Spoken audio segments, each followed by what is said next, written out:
I'm going to show you guys this library I've been playing with. In fact, now let's do the mixing thing first. So you see, this new plugin came out, the Neutron.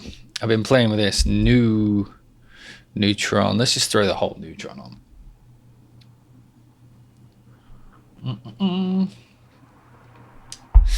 So Neutron is like a new Izotope plugin I've been playing with. And essentially, it's like Ozone. If anybody's ever used Ozone, or it's basically a mixing bundle of plugins all in one machine. So as you can see, we've got EQ, 2 compressors, exciter, and a transient shaper. Don't worry, I will explain what they all are. But what we'll do is we'll actually put this on. We'll put this over here on the percussion because the percussion's chaotic. So I'm just going to bypass what I put on there so far. So let's solo what the percussion's doing here. Oh, not there. Fuck you. Look at this. Look at this. By the way, this was a film score I just did. Look at all this void in the middle here. This was the nicest project. And there's so much sound effects and stuff. I just needed something like a rhythmical phrase that was horror and... So I went with the whole 7/8 vibe. So yeah, let's take a quick listen to the perk by itself.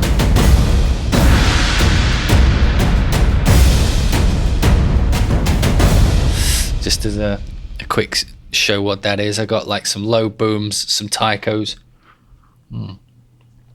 anvils, tam-tams. Oh, shit, I'm in the way. Tam-tams, and I got some of this heaviosity shit at the bottom. All great stuff.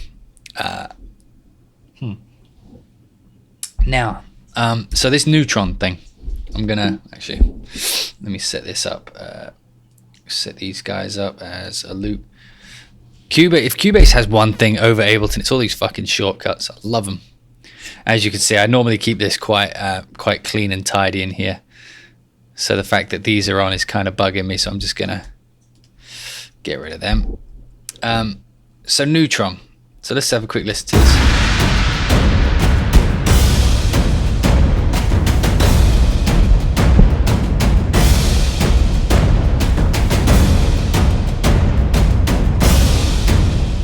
So as you can hear, a big kind of section. Now I'm curious, right? So they have this thing called Track Assistant, right? So what Track Assistant does, essentially, is it will listen to the incoming signal and it will apply what it thinks is some good settings. So I'm going to try it. It will like listen to the incoming signal and it'll think, okay, what EQ cuts and boosts should we do? Should we do some compression? Should we do some transient shaping? I'm curious as to what it'll do with a big chaotic orchestral section, because that bit I think has been tuned for like band music, not band as in you're not allowed it, but band as in band, like rock band. Okay, so let's play the track.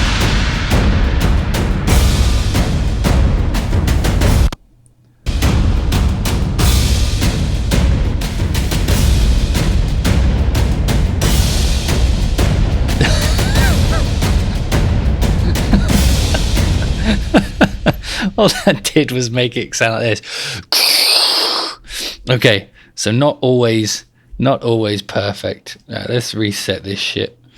What was that? Come on, now you can do better than that. Okay, so let's have a look at the EQ first off. Oh, that's one thing that bugs me.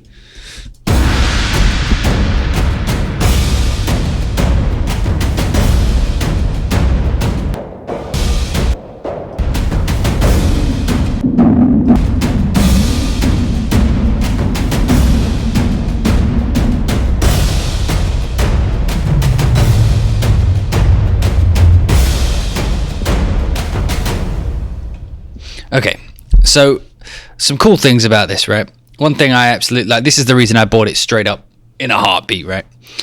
Is I can do this, right? So let's say we find something that pokes through quite considerably.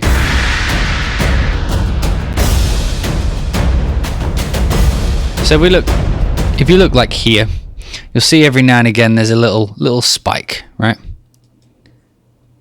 Right, okay. Let's have a look. So if you look around this region here, you'll keep seeing like a little spike. So I'm gonna put my EQ there, right? First I'm gonna find it. I'm gonna find what that peak is. I'm gonna have a listen, then I'm gonna cut it. So watch. Here we go.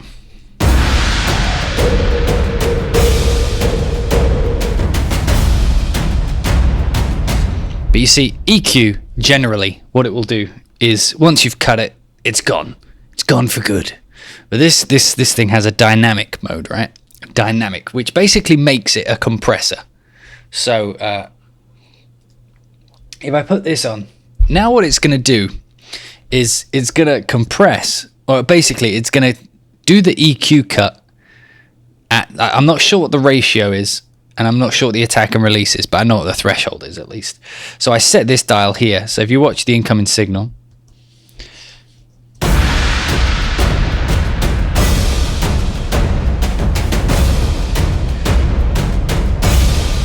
so you see the green bar that's jumping up and down here, right? That's the incoming signal. So if I drag this line below that, watch this EQ. So I'm just going to make it drastic so you can actually see it. So if I like, as I pull the threshold down, listen and watch, because it has a visual representation of what it does to the peak.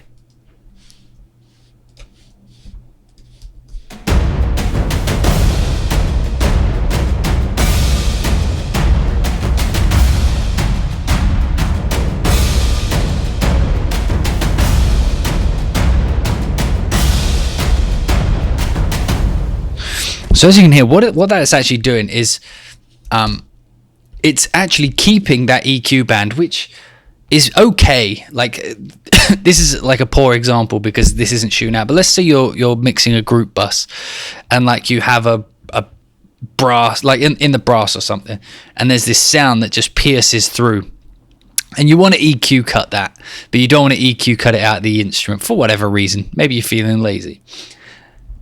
What you can do is you can actually like throw on a dynamic EQ, and essentially what that does is it will only apply this EQ band once that EQ range goes above the threshold. So like you can visually see it being represented. You can see as the thing hits, it actually pulls the line downwards.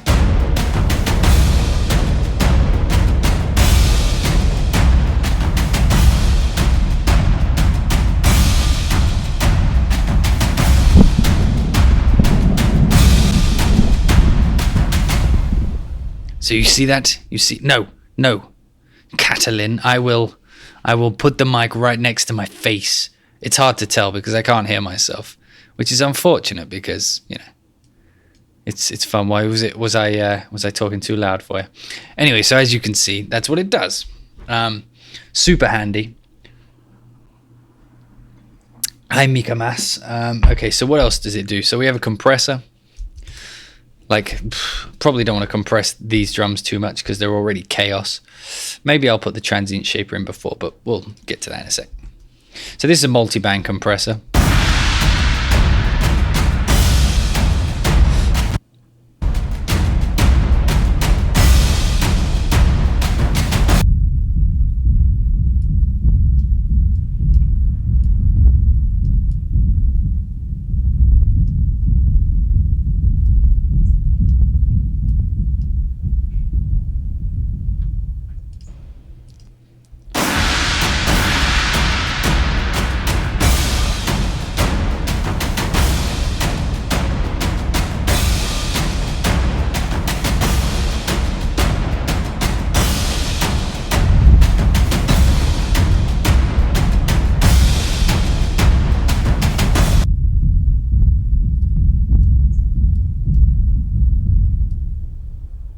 It's set like a medium-ish, and then like a pretty fast release.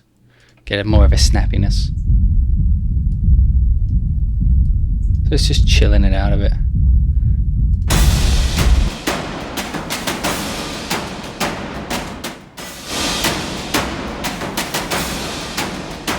Now I'm kind of doing this in reverse. So what I'm actually going to do here is, this is a transient shaper, right? So transient shapers, what it does is basically like the click and the sustain. I mean, there's better terms for them. But the attack and the sustain of a sound, you can adjust how loud and how much it lasts. So if I do it to the overall band, you'll hear what it does.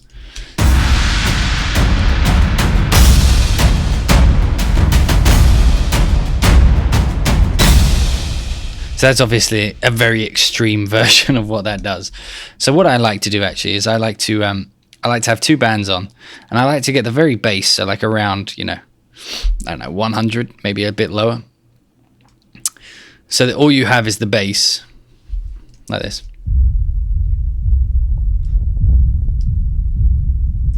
Then what I do is I actually just pull the sustain down a tiny bit.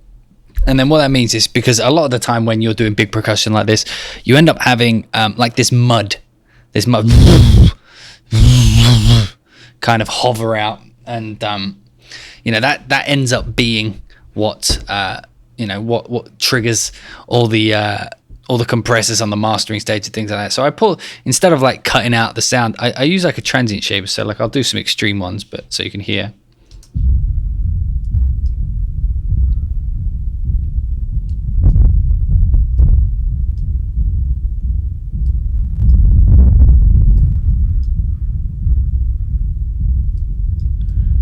Normally I do it pretty gently, and then what I will do is come to this midsection here. Actually, let's have a third band as well, but let's play it back. So we're editing the middle section.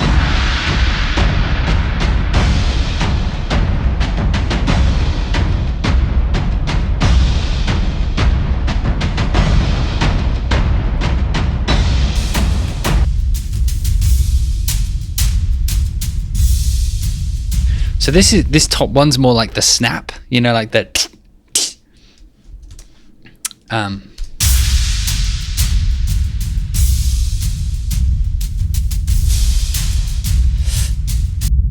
So we'll put them all in together.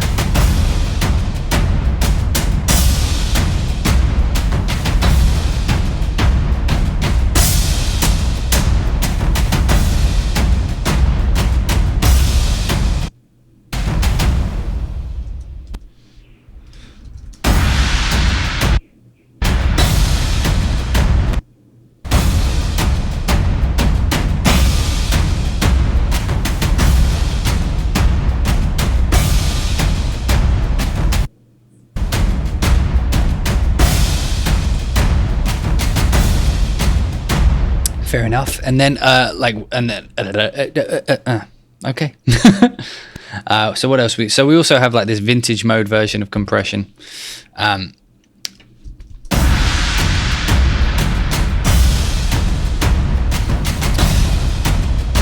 So you can see you're getting like a minus, I guess like 2, -3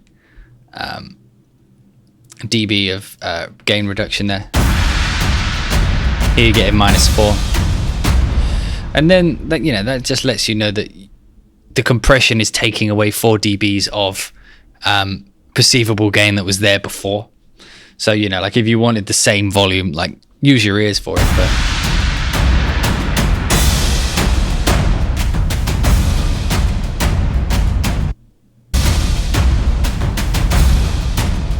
anyway, so like that's how you do it. This isn't a particularly good mix. I'm on the headphones, but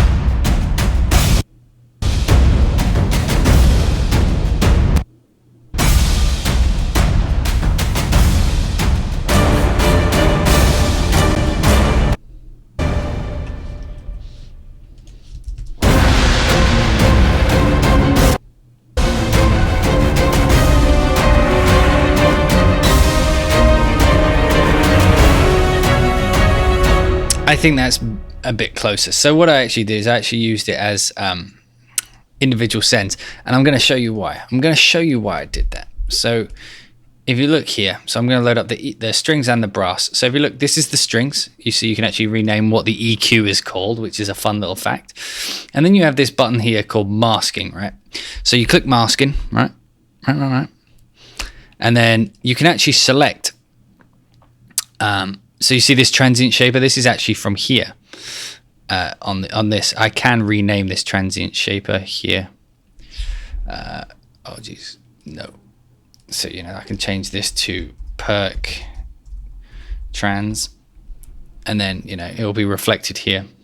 So what I can actually do is I can actually look at how my EQ is stacking up against the brass. So like if I play it back just without that first, you'll see. you'll notice I use a lot of the dynamic EQ. That's my favorite, because I tend to find that, like, because I mix buses, I don't mix individual patches unless there's something horribly wrong. So when I do my mixes and stuff, I always mix on the bus, as you can see here, like I'm doing. I've got a string group, which is a bus essentially. Okay, and then doing big cuts will affect every instrument. So let's say like I'm doing here, like there's an instrument which, when it plays, it makes like a little peak in the EQ curve. If I use dynamic EQ like I showed earlier, it will cancel that out. Well, it will only apply the EQ cut when it goes over the threshold. So, as we see,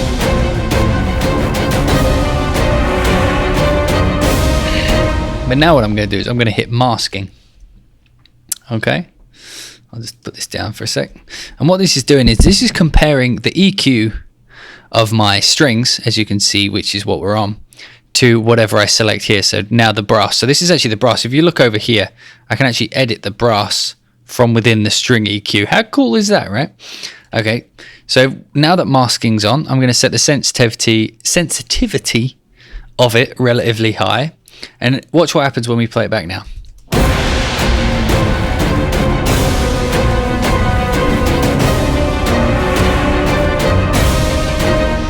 For some reason, fuck all.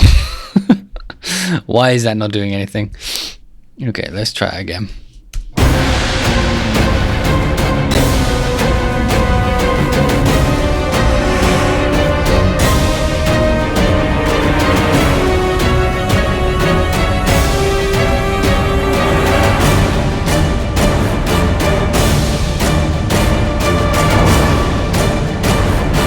For some reason it wanted me to click masking on the other one, which isn't usually the way it works, but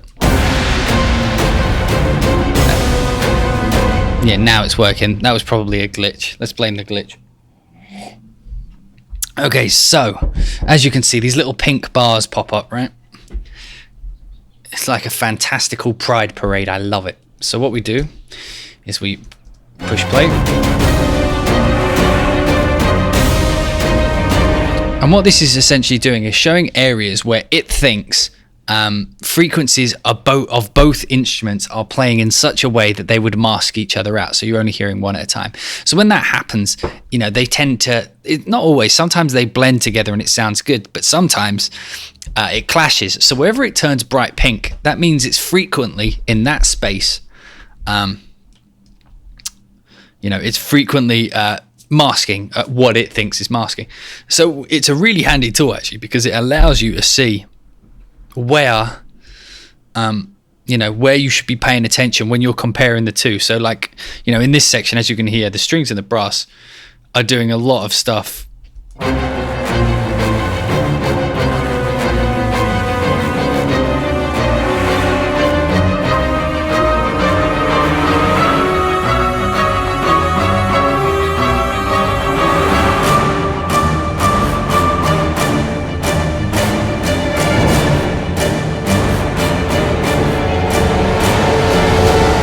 And that one was spot on. So I was looking up here and I kept seeing a big bright pink, a bright pink thing here.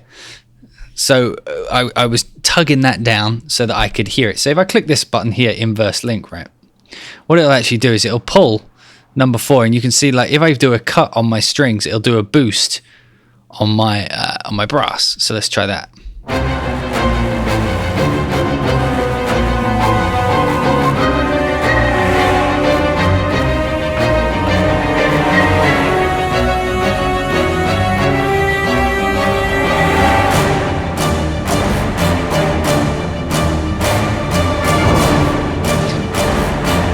Now, I don't use that much myself. I tend to like to do my own cuts. The cool thing, this is actually one of the handiest features, just being able to edit. So I'm actually editing this brass EQ, which isn't open right now. I'm actually editing that EQ from within the string EQ, which is saving me a hell of a lot of time. And as you can see, it's dynamic mode. So now if I play it back,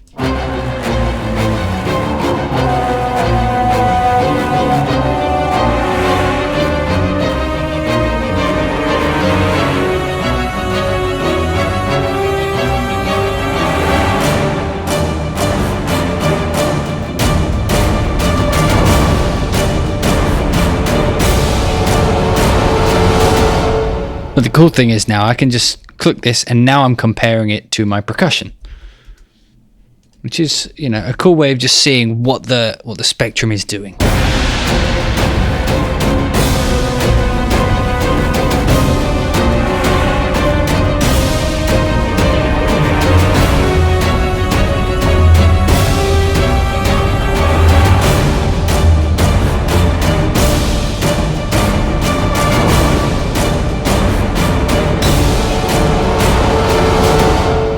So what you could see there is I was the percussion, the bass in the percussion and the bass in my strings were actually clashing pretty hard around here.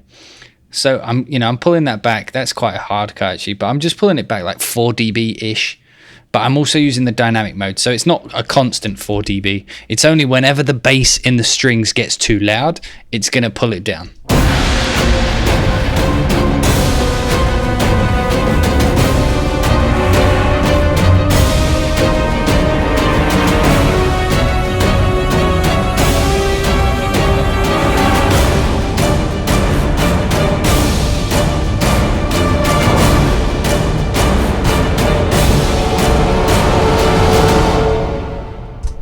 Now, isn't that a neat feature?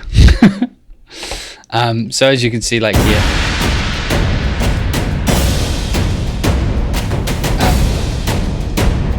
one of the added benefits, so I bought the advanced version, so that allows me to work in surround, which means I'm going to have no issues when I'm doing my whole quad setup. It goes up to 7.1, but so far I haven't needed to do anything surround specific EQ wise. Because I'm still in the writing process, but you know, the option is now there. But what I thought I'd do, you know, is buy the advanced version, so I have that option. But one of the other cool features is it breaks out the plugins into their own individual elements, so I can have just the equalizer, I can have just the transient, which is useful. So let's say, for example, I wasn't digging the compressor there, but like, I don't know, I wanted like the Slate virtual mix rack or something, right? What that allows me to do is, if you use the Neutron itself, you know, the big bulk package, like let's say, for example, I wanted it to go in between the transient designer and the equalizer. Here I can actually just, you know, load up a thing. So now the signal flow is the equalizer, then the mix rack, and then the transient designer. Whereas if I had the Neutron, it would have to be either this with the virtual mix rack before, or this with the virtual mix rack after. So just, you know, it's a useful feature. And like, I got the loyalty upgrade because I own Ozone 6, I think it is. I had 5, now I have 6. Is it 6? I didn't get 7 because it didn't have anything really that I wanted. But like, I had Ozone 6, and you know, if you'd bought a product, I think that was over like $100 or something, you get the loyalty discount. And the thing, like the Ozone, like this Neutron, advanced, I think was $400, and they, you know, the discount put it down to $149 for advanced, or $99 for the basic, which is just the plugin by itself. And I was like, well, I've got to get the advanced because it's what. Like, I was gonna say it's only like 20 quid more expensive, but like, I don't know if you guys know, but the British pound took an absolute shit this morning, so you know, it was almost like 1 for 1. So I have fuck all money anymore, so I made the purchase when the pound was stronger, which was lucky. Okay, am I gonna make much use of Ozone now you've got this? Yes. So it depends, right? So if I'm just doing like I'm doing here, like some gentle EQ, you know, I'm using the dynamic mode here because the attack and release seems to be pretty on point. It seems like a relatively fast attack, you know, and a kind of fast release as well, which is good if you want like peak EQ cuts. So like you saw it was doing there, you know, when it peaks over the threshold, it applies the EQ.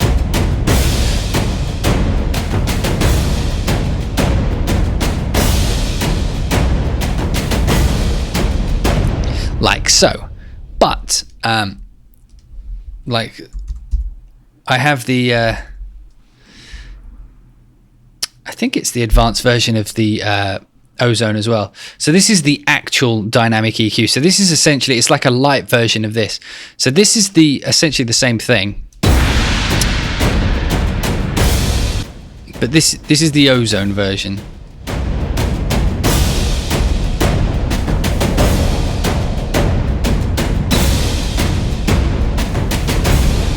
Now the difference with this is I can change the shape, so I can have a peak bell proportional Q. I can have like the big things like this. I can change it between analog and digital, right? Stop.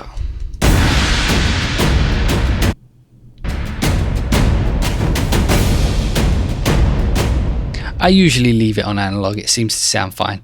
But you also, like, one thing you have on the dynamic EQs, you can actually change the attack and release. So let's say that, like, I like the transients in this spot, right?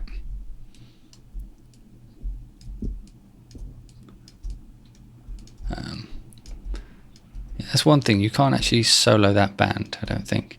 But anyway, like, so let's say I like the transients in this area. I can, you know, up the attack.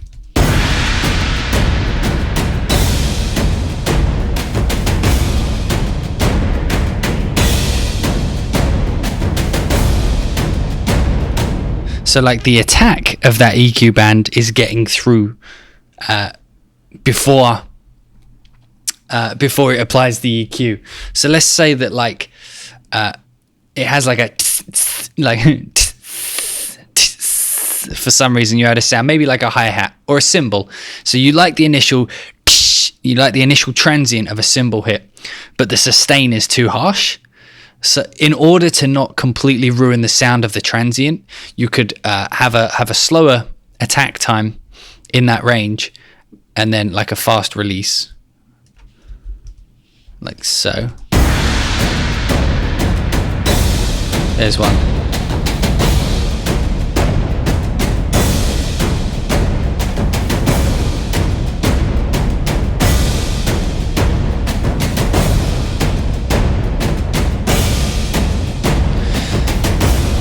And what that would allow you to do is, like I say, preserve the transient of that frequency. So like I say again, like the cymbal, of the cymbal actually hitting. Like, so if you're only applying a dynamic EQ to like one frequency band of a cymbal, when the cymbals first hit, it will have its entire frequency range, which may be what you want. So you get like the of that, but then like it becomes harsh. What this will do is it will allow that transient through the EQ, and then it will apply the EQ, you know, based on the ratio it goes over. So I mean, it's a cool system.